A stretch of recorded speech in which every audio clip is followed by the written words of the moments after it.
yang menjadikan umat yang rendah dan hina menjadi umat yang dilihat dan jaya.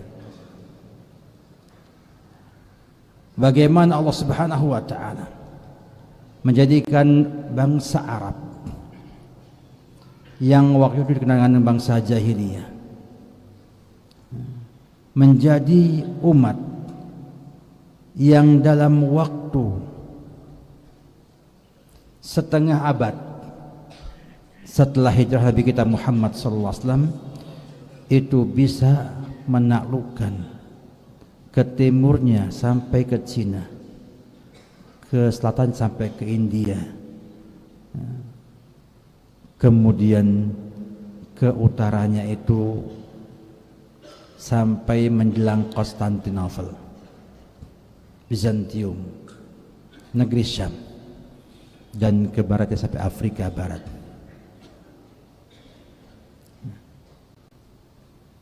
Para sahabat radhiyallahu anhum membawa ilmu, menaklukkan negara-negara dengan menyebarkan ilmu pada mereka.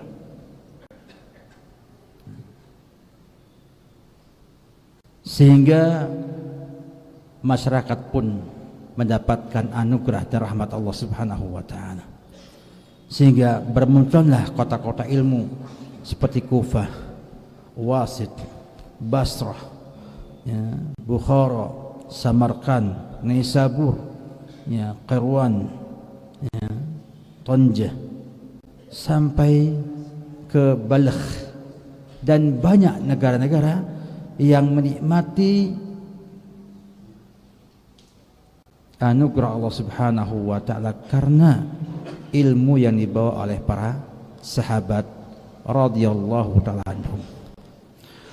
Maka tidak ada agama yang sehebat agama Islam, memperhatikan ilmu melebihi segala-galanya, dan memulai dakwah Nabi kita Muhammad sallallahu alaihi wasallam dengan turunnya ayat Iqra bismi rabbikal ladzi khalaq khalaqal insana min 'alaq Iqra wa rabbukal akram alladzi 'allama bil qalam 'allamal insana ma lam ya'lam.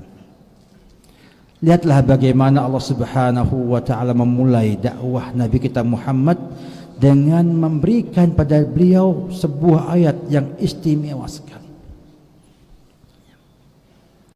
Diminta untuk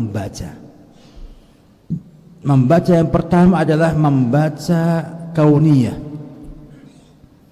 Bagaimana Allah perintah kita untuk Iqra bismi rabbikal ladzi khalaq, dan dihapuskan dhamirnya, dihapuskan maf'ul bihinya untuk menyampaikan bahwa semua yang ada itu adalah ciptaan Allah Subhanahu wa ta'ala.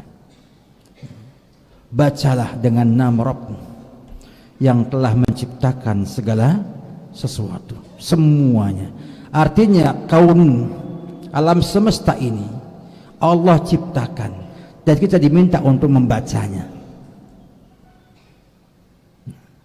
Artinya melihat, mendengar, memperhatikan, meneliti, mencoba, sampai akhirnya muncullah sana ilmu pengetahuan.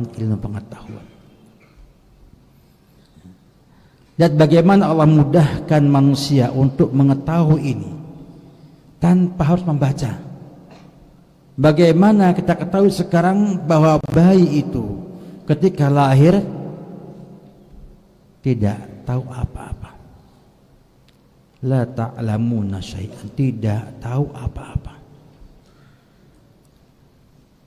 Kemudian dengan mendengar, merasakan, melihat, mencoba, akhirnya mempunyai ilmu pengetahuan yang banyak dan terus bertambah menjadi seperti kita ini.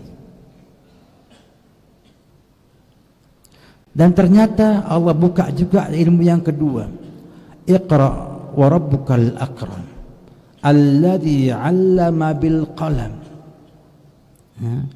Demikian juga Allah katakan bahwasanya 'allama bil qalam, tidak menyebutkan juga maf'ulun bihinya. 'Allama mutaaddi, butuh maf'ulun bihi.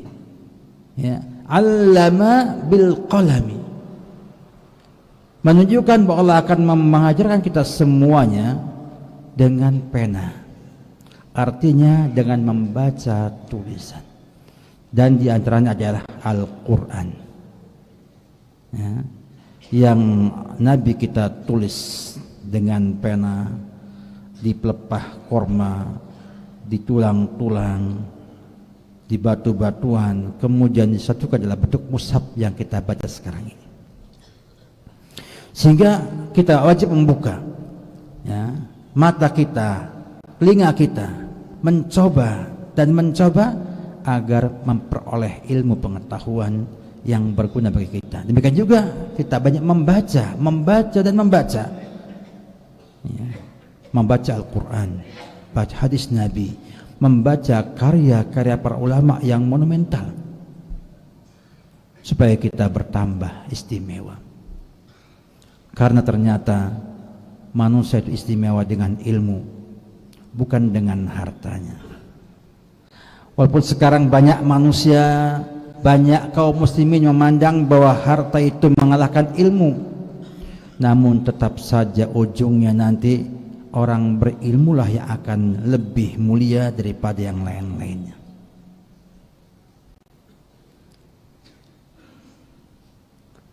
Karena ilmulah kunci tingginya sebuah umat.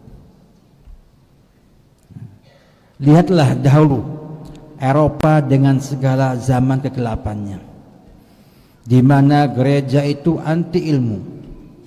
Mereka membunuh para ilmuwan dahulu, ya, dengan nama mereka, ya, yang kita lihat dalam pelajaran yang ada, Thomas Edison dan lain sebagainya, yang tidak berkembang. Namun Islam berkembang sampai Islam menaklukkan Eropa melalui kesultanan atau kekhilafahan Umayyah, ya, di Andalus, dan menyebarkan ilmu pengetahuan sampai ke Eropa, sehingga orang Eropa tahu cebok, ya, istinja dengan air itu dari orang Islam, ya. Mereka tahu dari mana? Dari orang Islam. Inilah bentuk kejayaan umat, ketika umat itu berkehidupan dengan ilmu, tumbuh dengan ilmu, dan terus berusaha untuk menambah ilmunya dan istiqomah di atas jalannya para kaum mukminin di zaman dahulu dan para nabi dan rasul, itu jalannya ilmu.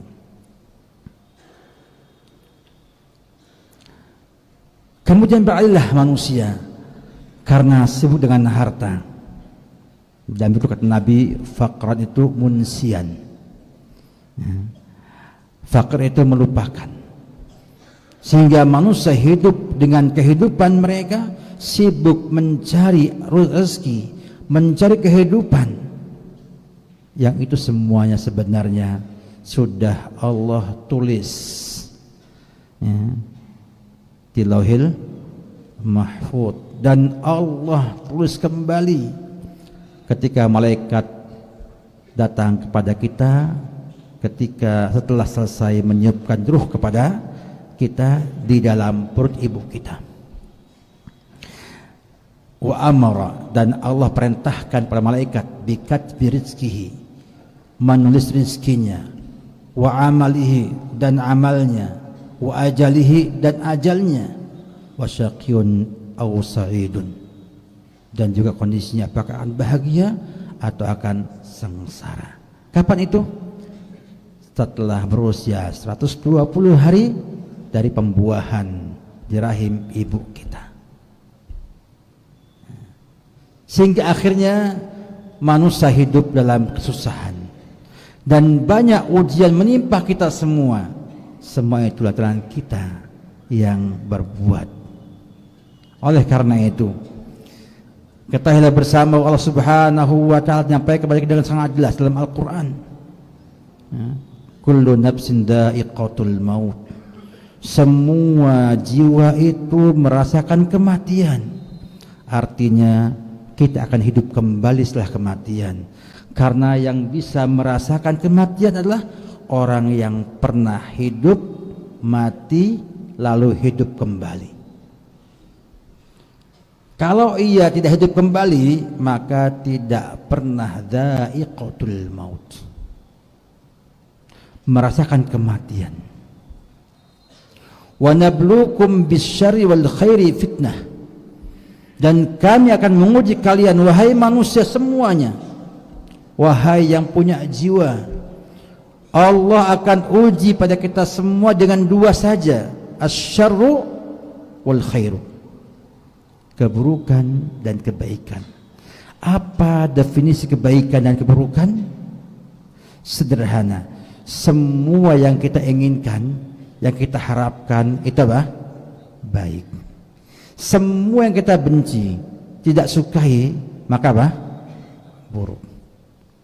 Ada suka, itu baik. Duka, buruk. Ya, senang, kebaikan. Sedih, keburukan. Ini versi manusia, versi manusia. Ya, ada bahagia, ada apa? Sengsara. Ada sakit, ada sehat. Hanya dua, hanya dua. Ya. Sakit, sehat, kaya, miskin. Ya, ya. Enggak ada yang ketiga. Karena keburukan dan kebaikan Allah berikan pada kita untuk apa? Fitnah, untuk ujian. Apakah kita dengan kemiskinan lupa dengan Allah? Kalau lupa, kita kalah. Kita rosip kalau bahasa orang pondoknya, ya, gagal ujian. Ya. Kalau kita sabar, kita lulus ujian. Kemudian dikasih kekayaan. Kata orang, saat itu kan kesenangan, kenikmatan.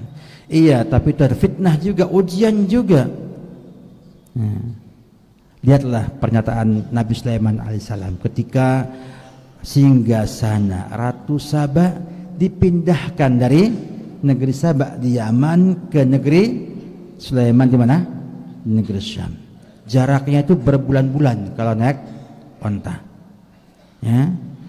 Hanya dengan sekejap mata pindahlah singgasana Ratu Saba tersebut. Luar biasa. Ya. Nikmat yang luar biasa.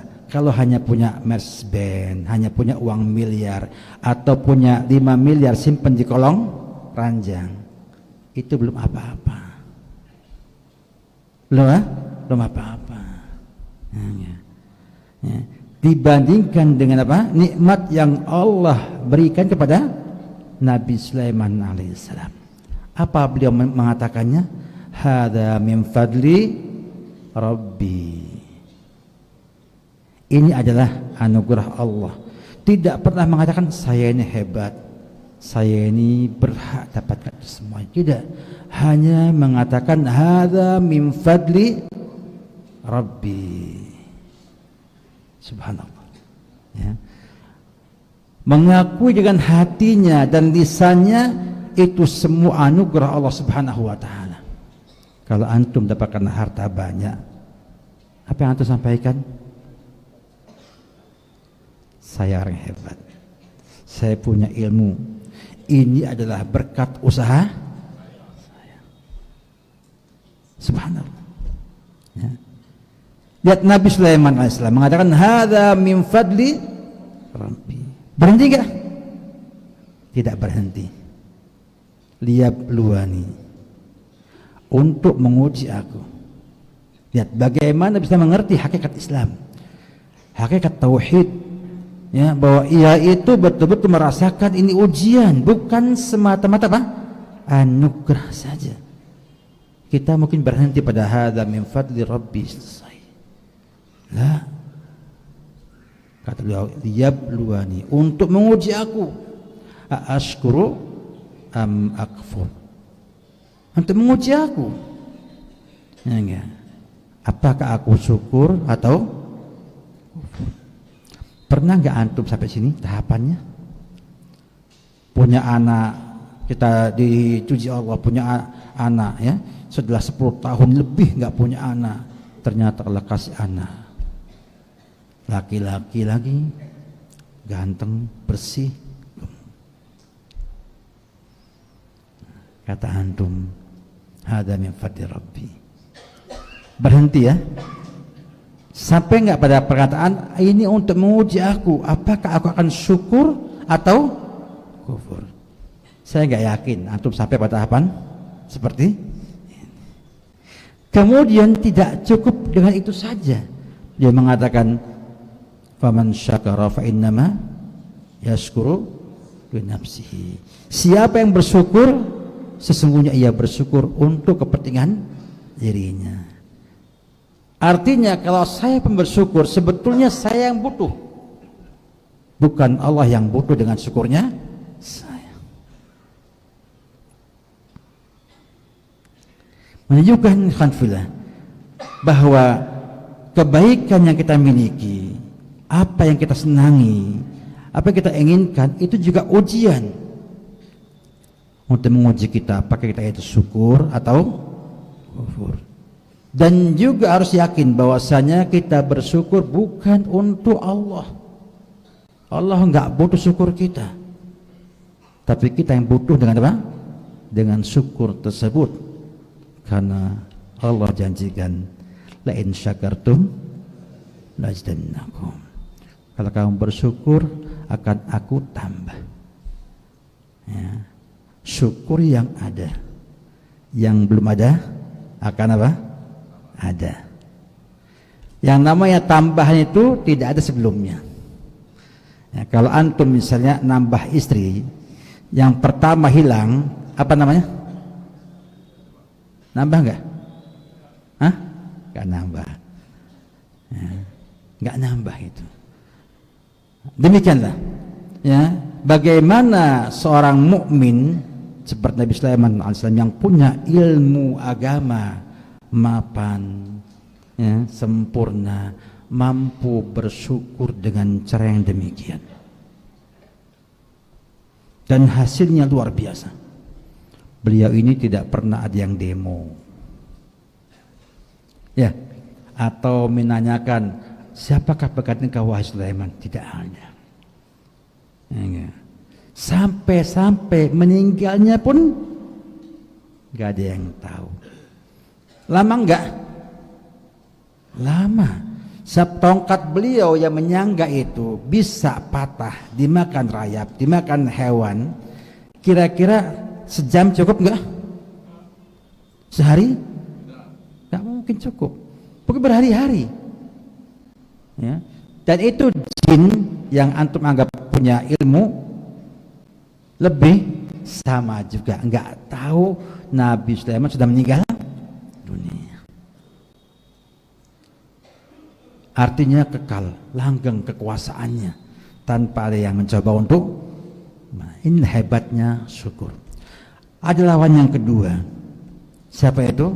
Contoh kedua adalah Qarun. Ya. Tahu ya Qarun ya? Kalau ketemu harta di sembalun apa namanya? Harta karun. Ketika ketemu di Aikmel ini apa namanya? Harta karun juga ya. Padahal mungkin yang punya Abdullah namanya mungkin. Ya, tapi harta apa? Karun. Ya. Ketika dapatkan harta yang berlimpah ruah, ia mengatakan innama utituhu an ilmin indi. Aku dapatkan ini dengan apa? Sebab ilmu yang aku miliki. Ya, bagaimana kita ini dekat ke Qarun apa ke Sulaiman? Ke Qarun. Innalillahi wa inna ilaihi raji'un. Ya. Artinya kalau sampai kita dekat dengan Qarun ketimbang apa? Nabi Sulaiman, fa inna lillahi wa inna ilaihi raji'un. Harus banyak ngaji lagi. Ya. Harus banyak belajar lagi. Ya. Kenapa? Karena hasilnya Qarun itu karena sombongnya Allah lenyapkan dari muka bumi ini, tidak tahu kuburannya di mana, tidak tahu hartanya di mana. Balasan orang yang kufur dengan nikmat Allah Subhanahu wa taala. Ya, berbeda jauh dua sosok ini. Semuanya disampaikan Allah dalam Al-Qur'an untuk jadi contoh kita. Bagaimana orang yang bersyukur dan akibatnya, dan mana orang yang kufur dan mana akibatnya. Ya.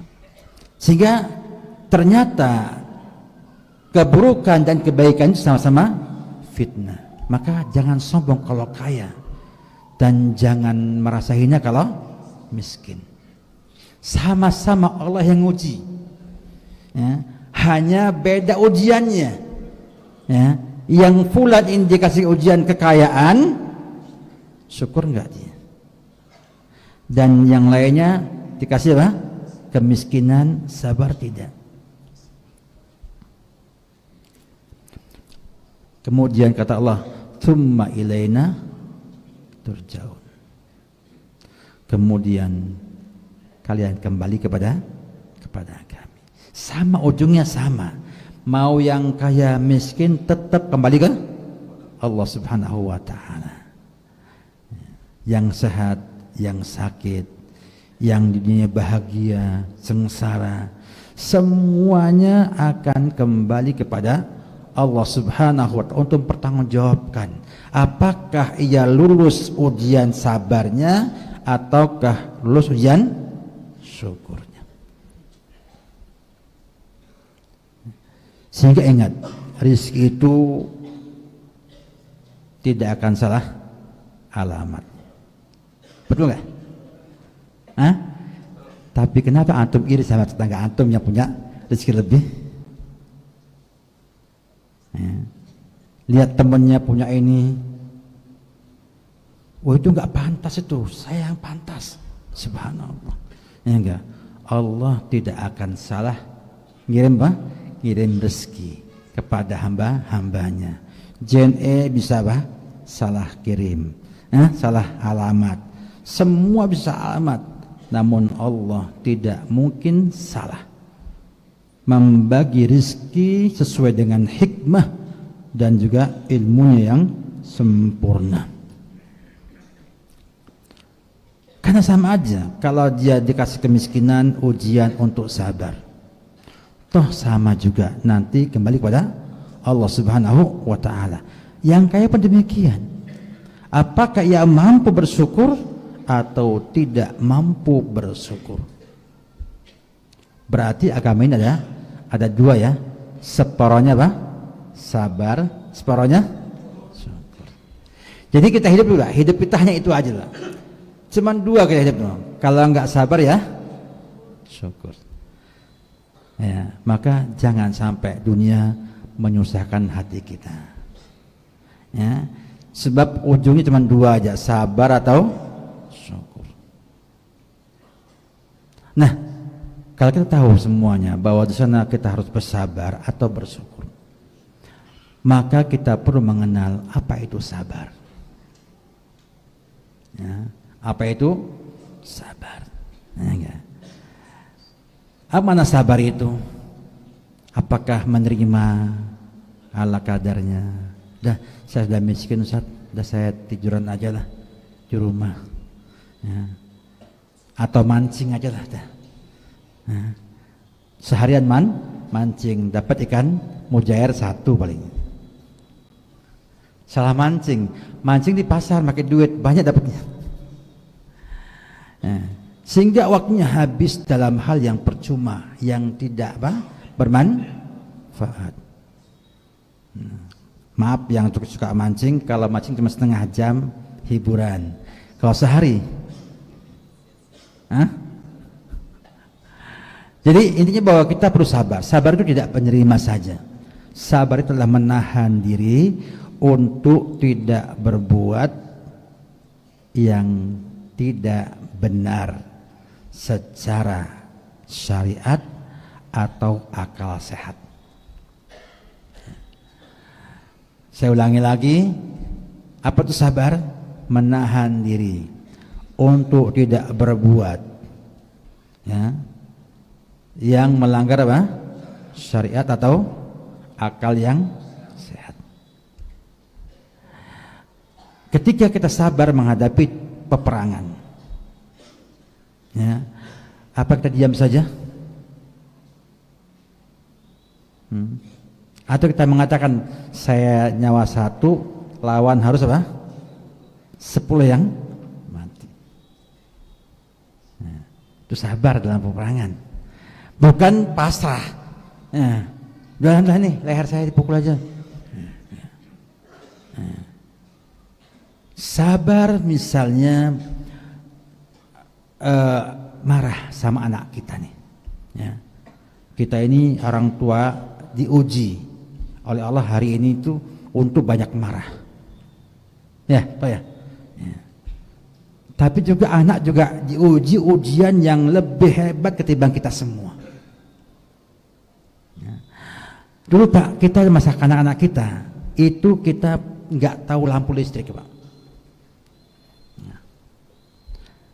Sehingga nggak ada televisi, nggak ada apa? HP apalagi ya. Kita itu subhanallah hidupnya sederhana. Kita banyak gerak.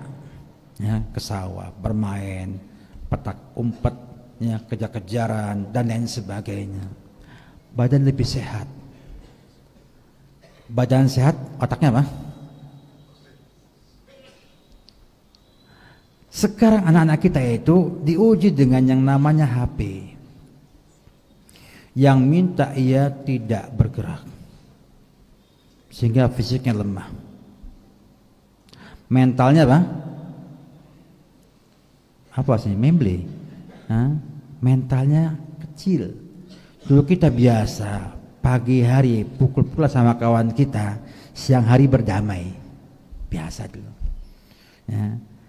Ibu guru kita dulu di SD itu bawanya Mister Penggaris Pak, kayu. Ya, yang sudah usianya 50 ke atas tahu nih. Ya. Itu dipukul kan mana?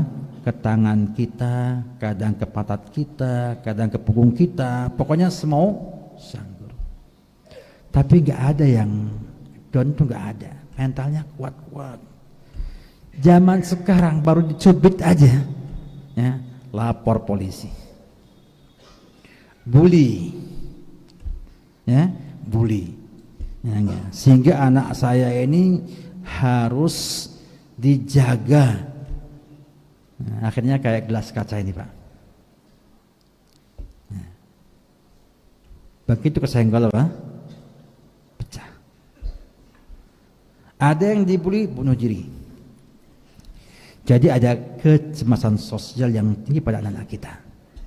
Orang tua harus lebih sabar sama anak-anak di zaman sekarang ini.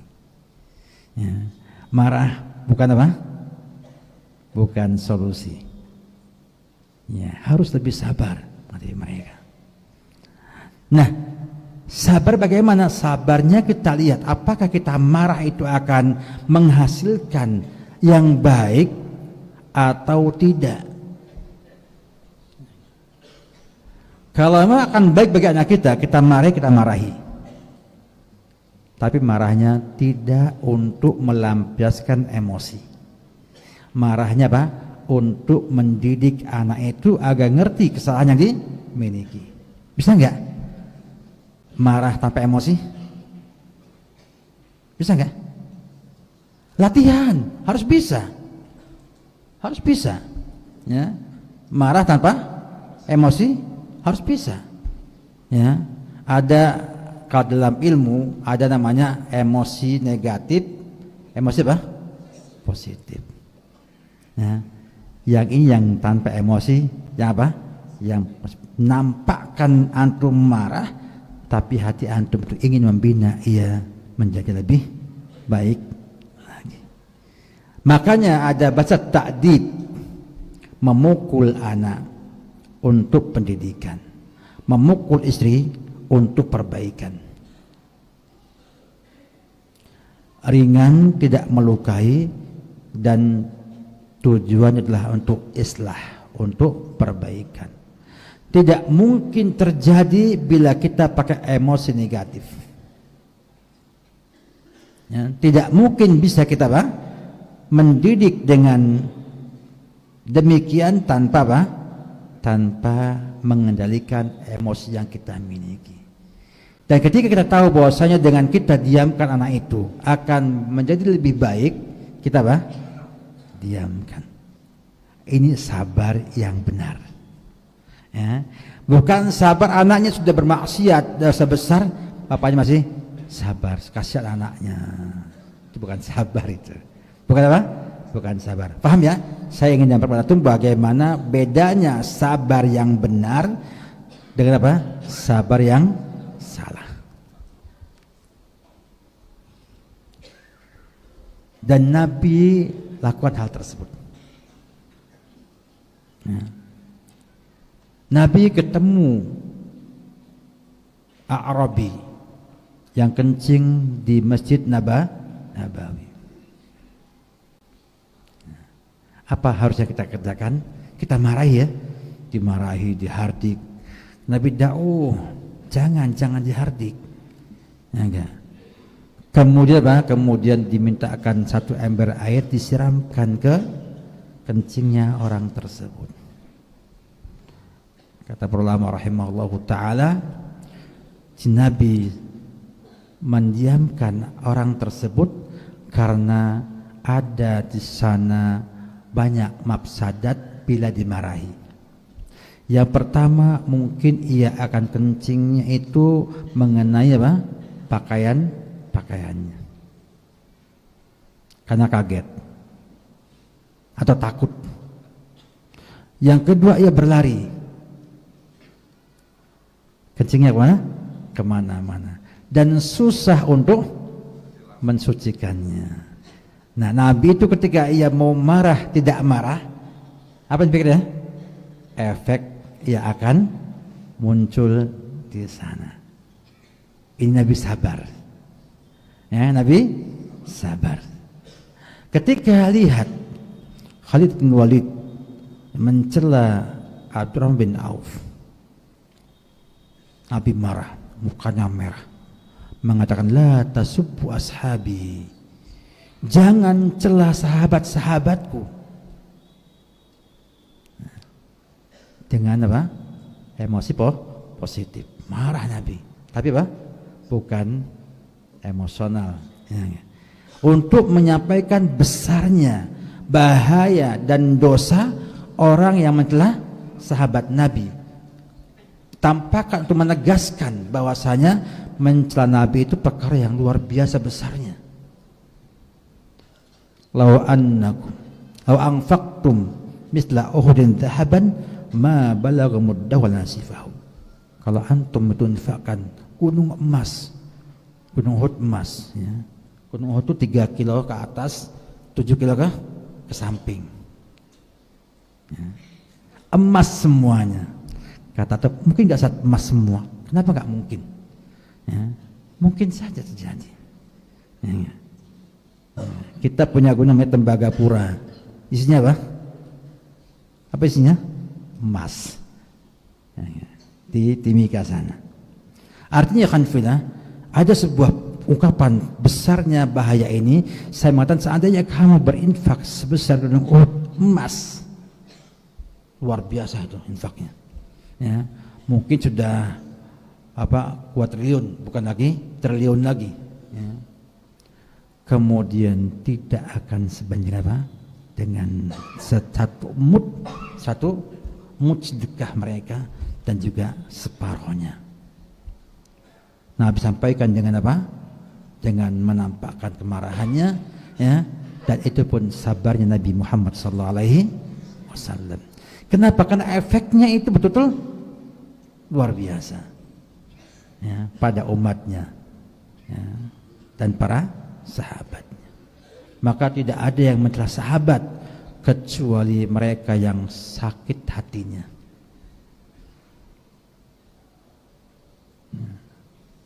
Ini bentuk kesabaran. Nah, bagaimana kita bisa jadi orang sabar? Artinya setelah kita paham sabar demikian, susah nggak Pak? Sabar itu susah nggak? Hah? Susah. Makanya innama yuwaffas sabirun ajruhum bighairi hisab. Ya. Jangan dikira pengen pahala besar, ya, enteng-enteng saja. Besar, berat. Sabar itu berat, nggak mudah. Ya, enggak. Maka kita harus belajar sabar. Bagaimana bisa bersabar? Jam berapa? Kata Ustaz Abdullah izin ya, sampai habis. Nah, kalau habis jam 9. Ya. Nah, jam 8 ya. Jam 8 masih 2 jam lagi jam saya. Saya jam Jawa Tengah masalahnya. Oke, ya. Jadi bagaimana kita bersabar ikhwan fillah? Ya. Yang pertama itu adalah memperbaiki iman kita. Ya. Dan iman akan jadi baik apabila kita mengenal Allah Subhanahu wa ta'ala. Maka siapakah orang paling sabar di dunia ini? Nabi kita Muhammad SAW, orang yang paling sabar. Dan dia orang yang paling mengerti Allah Subhanahu wa ta'ala. Ya, harus iman. Dan Nabi pun menyampaikan dengan sangat jelas dalam hadis yang sahih. Beliau bersabda, ajaban ya ambil mukmin, menakjubkan urusan mukmin. Inna amrahu kullahu khairun, semua urusannya itu baik. Fala yakunu illa fi mu'min, tidak akan ada kecuali pada orang yang beriman. Apa itu? Idza asabatum dharra sabara.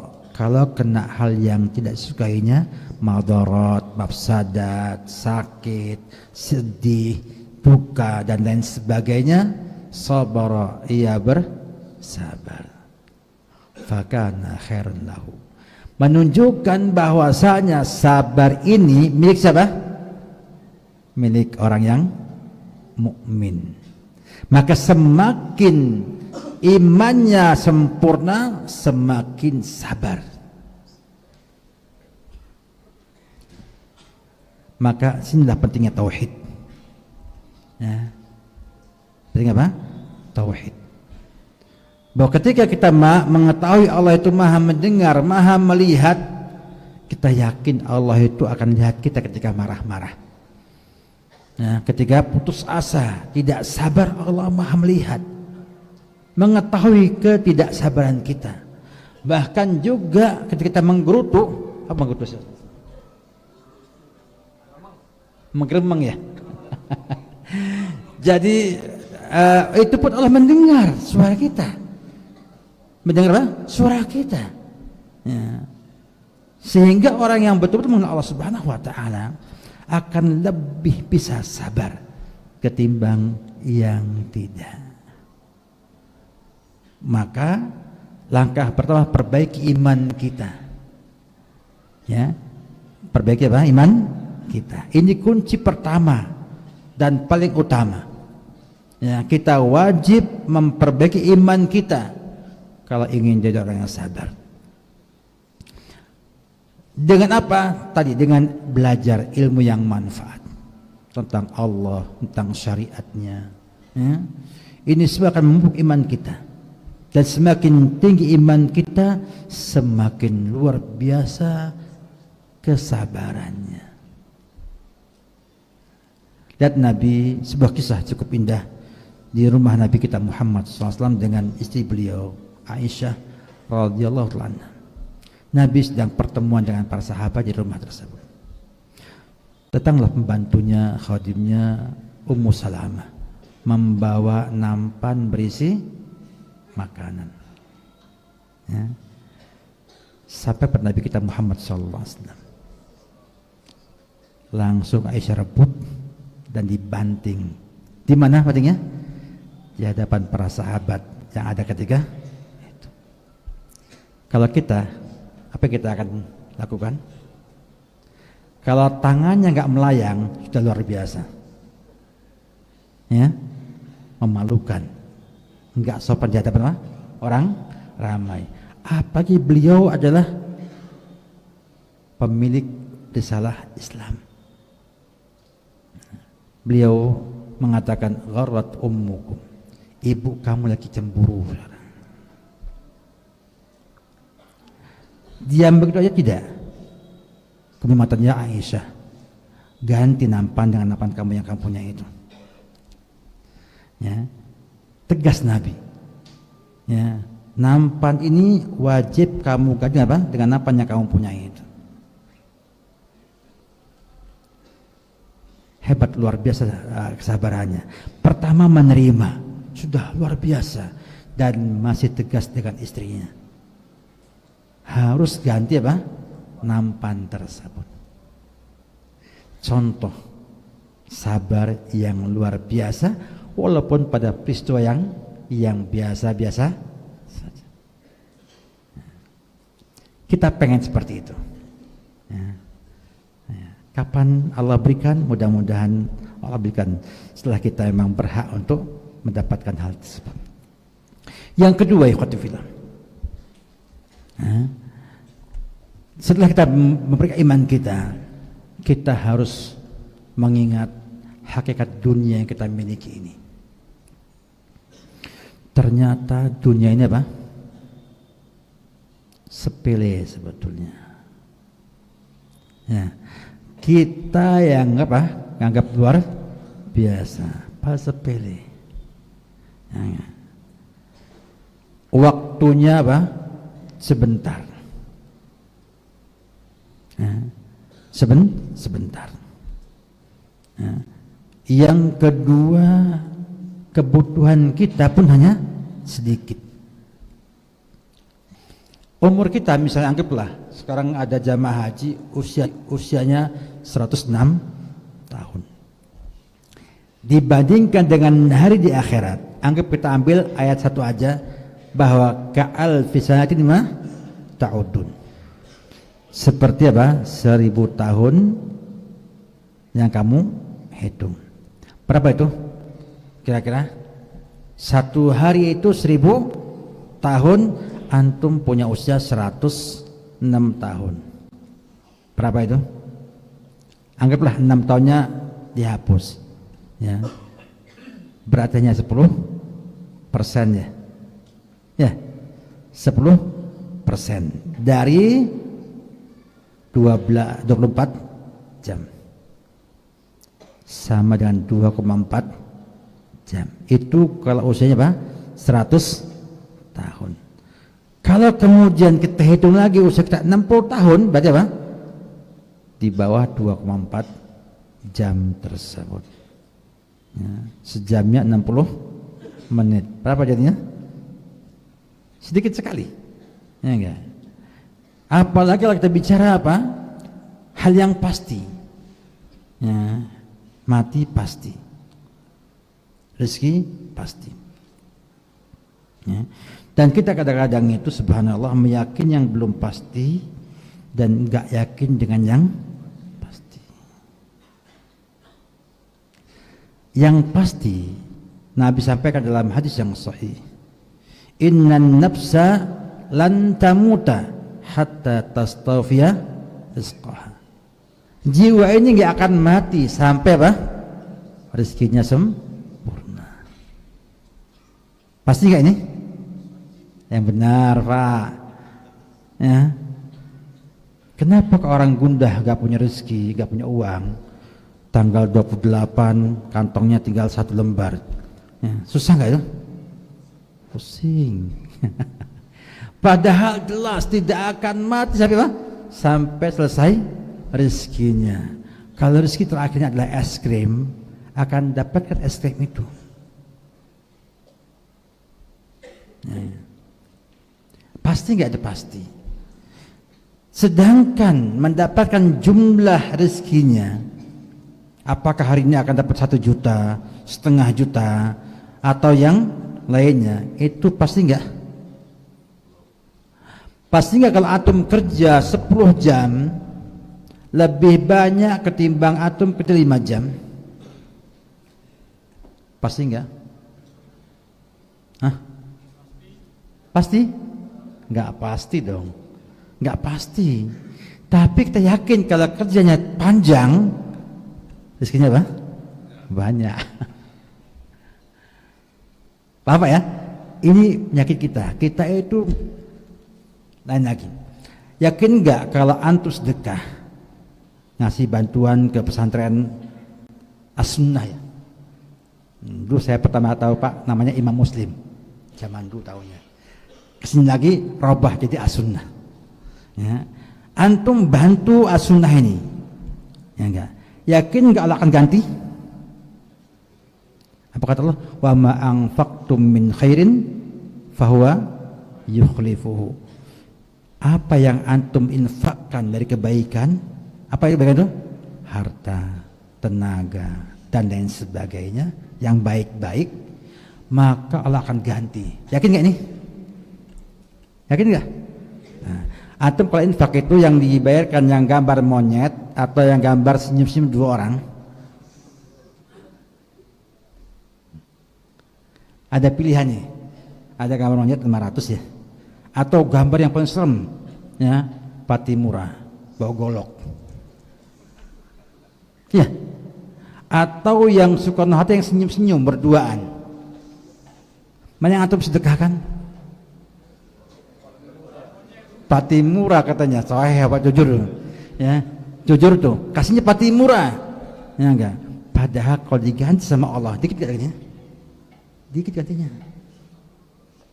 Tapi kalau antum kasih yang gambarnya Soekarno-Hatta, banyak gak? Banyak. Gantinya? Hah? Gak yakin ini. Gantinya banyak. Ya? Gantinya apa? Banyak. Nah, gantinya mungkin dikasih kesehatan. Istrinya yang biasanya rewel, panjang lisannya jadi pendek. Di rumah senyum sama antum. Itu harga senyumnya luar biasa itu. Ya, nggak cukup dengan harga Soekarno-Hatta, nggak cukup itu. Nggak percaya Pak, silakan Pak bawa ke mall, senyum dia. Habis berapa? 1 juta, 2 juta. Atau anaknya subhanallah jadi soleh dan solehat. Yakin nggak ini? Nggak yakin. Ini masalahnya. Jadi kita harus meyakini yang yakin, yang pasti dengan nas Quran dan Sunnah, dan jangan yakin yang belum pasti. Nah, ini baru sepertiga materinya. Baru 2 Pak? 2 ya? Nah, Sabdullah udah gelisah nih kan, sudah mau isya ini belum selesai juga materinya. Baik, kita nggak lama-lama ya. Kemudian lihat lagi yang ketiga. Ingat dengan pahala sabar. Ya. Ingat apa? Pahala sabar. Ya. Berarti apa? Harus belajar dulu dong. Ya. Lihat Quran. Ya, enggak? Allah akan sempurnakan balas orang yang sabar tanpa hisab. Artinya tanpa hisab ini tanpa seri. Tidak ada 10 kali lipat, 50 kali lipat, enggak, tanpa hisab. Tanpa seri. Makanya ada bahasa uangnya orang itu tanpa seri. Apa maksudnya? Banyak sekali. Ya, enggak. Makanya lihatlah ya, uang yang di dompet antum yang ada serinya, ada huruf A, E, 0, 0, 2, 3, 5, ya enggak? Sama yang enggak ada. Banyak mana? Banyak nggak ada ya, yang di kartu. Yang di kartu nggak ada serinya. Banyak itu. Ya enggak? Jadi yakinlah bahwasanya sabar itu Allah akan balas dengan balasan yang luar biasa. Tapi sabarnya yang tadi, yang benar, bukan sabarnya pasti yang umum, ya enggak. Istrinya maksiat, dia ngalah. Istrinya selingkuh, dia sabar. Nah, istrinya jajah dia, ya, sabar. Iya, masa pemimpinnya dijajah sama rakyatnya? Ya. Mau sedekah, lapor dulu. Ya, Mi, mau sedekah Mi. Ya. Siap kalau nggak lapor ketahuan. Kok Bi hilang nih uangnya sekian? Ya, subhanallah. Ya, enggak. Ya. Sabar itu betul-betul yang harus sesuai akal yang sehat dan apa? Syariat yang benar. Jadi mengingat apa? Keutamaan sebenarnya cukup banyak sekali, di antaranya adalah ya inna ma'as as-sabri an-nasru. Sabar itu menang. Artinya sabar itu adalah kunci kemenangan. Yang sabar yang menang. Yang ngomong Nabi kita Muhammad sallallahu alaihi wasallam. Ya. Yang berikutnya saya singkat saja ya. Yang berikutnya adalah yang keempat. Ya. Membaca sejarah umat terdahulu ya yang mendapat ujian lebih hebat dari kita. Dulu ada umat-umat yang hanya mempertahankan iman saja, itu dilemparkan ke parit yang berisi apa? Api. Namanya Ashabul Ukhdud.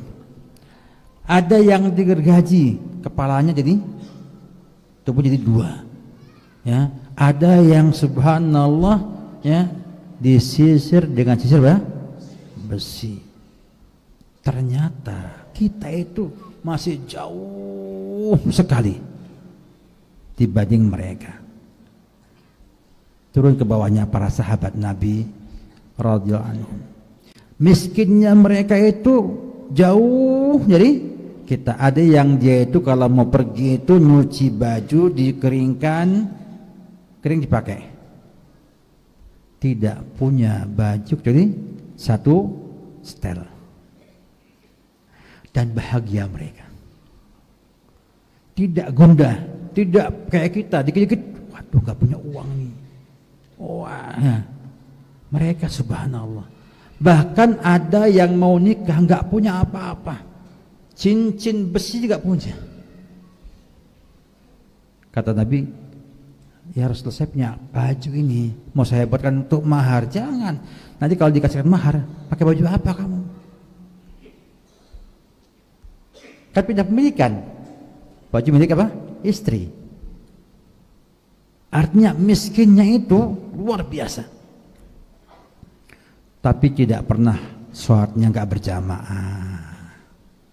Ya, tidak pernah mikir apa? Tidak pernah apa? Telat berzikir dan baca Qur'annya. Ya enggak? Kita ini masih kaya. Ya, baju masih di setel di rumah. Ya. Kok bisa mereka bisa ya miskin tetap ibadahnya luar biasa, kalau kita apa lebih kaya tapi amalannya sangat-sangat apa tidak biasa. Jadi ingat itu semuanya, bahwa ternyata kita itu ujiannya masih lebih mudah ketimbang apa para sahabat, para tabi'in, para ulama-ulama yang lainnya. Bahkan Imam Bukhari itu Pak pernah dalam belajarnya dia itu kebetulan kiriman, bapaknya punya usaha namanya mudrobah, nitip ke para pedagang.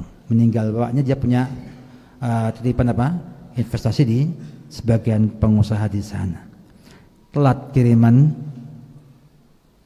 dananya, itu makan rumput Pak 3 hari. Ya, kita enak makan apa? Rumputnya kangkung, ya, plecing, enak. Ya. Artinya mereka sabar belajar. Belum lagi Abu Hurairah dan kawan-kawan, kadang 3 hari gak makan, hanya untuk belajar. Ya, kan? Kalau kita itu pengajian kadang-kadang ada snacknya, ya, ada minumannya kadang-kadang gitu. Ya. Makanya subhanallah, lihat lagi sejarah umat-umat terdahulu. bersemangat. Ya, para ustadz juga mereka juga baca tuh sejarah yang lama itu. Gimana para sahabat membawa ilmunya ke masyarakatnya itu. Ya, akan nampak nanti kita ini sebenarnya belum apa-apa ujiannya. Maka akan lebih bersabar dengan itu semua. Yang kelima, minta berapa? Minta berapa? 5 apa 10 Pak? 5 aja ya? Apa 10? Masih banyak Pak ya. Yang kelima adalah berlatih untuk sabar. Nabi mengatakan man tasabbara sabbarahullah. Siapa yang berlatih sabar akan Allah berikan kesabaran kepadanya.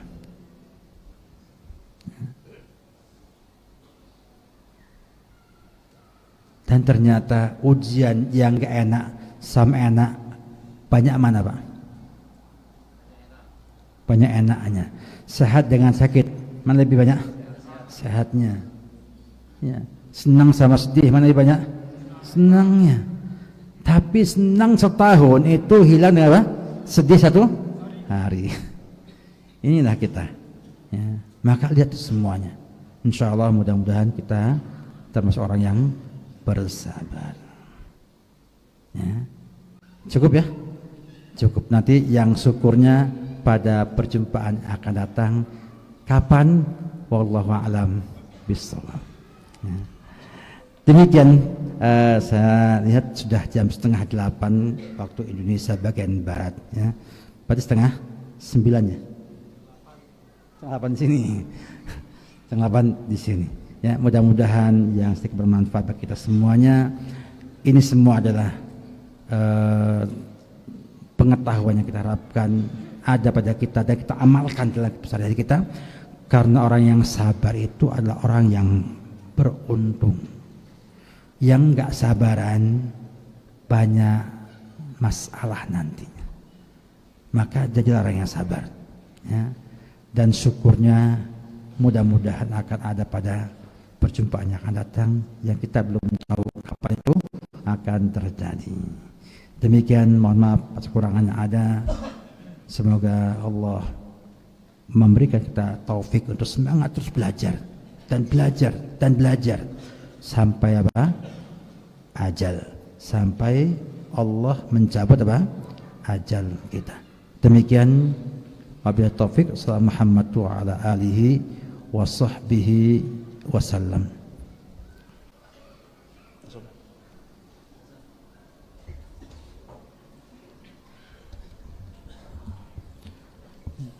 Assalamualaikum warahmatullahi wabarakatuh.